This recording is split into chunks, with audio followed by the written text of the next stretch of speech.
ভাতৃ চয়নিকা গগৈ। মই ধনশিৰি মধ্য ইংৰাজী বিদ্যালয়ৰ অষ্টমমান শ্ৰেণীৰ ছাত্ৰী।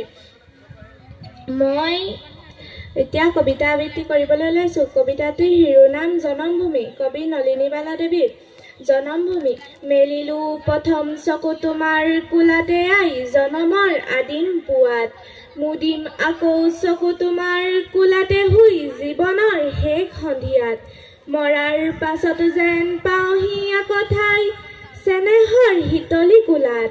ভাগৰুৱা আত্মাই শেষৰ জিৰণি লৈ, জিৰাবহি তোমাৰ ছায়াত। পক্ষী হৈ আকাশৰ বুকুত ফুৰিম উৰি, বাস ল'ম ওখ বিৰিখত। পুৱতি লগে লগে জগাম তোমাক নিতে, বনৰীয়া সুৱদী গীতত।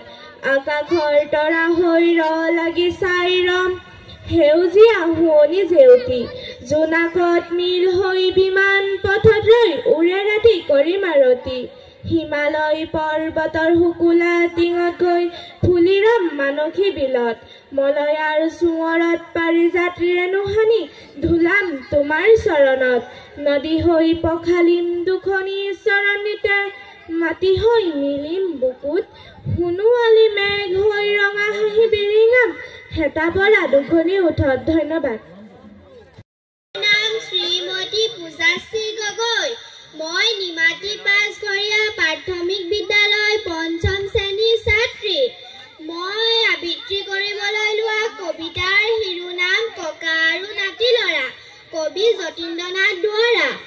ককা আৰু নাতি ল'ৰা একেলগে বহি, সাজিছে বালি ঘৰ দুয়ো হাঁহি হাঁহি।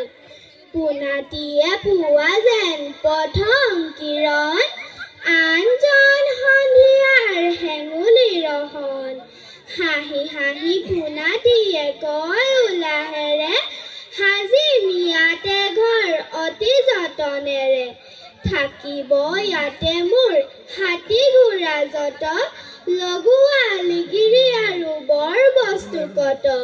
চাৰিওফালে ওখ ওখ ঢাপ তুলি মই, ৰাখিম ঘৰটি মোৰ চুৰ নহাকৈ।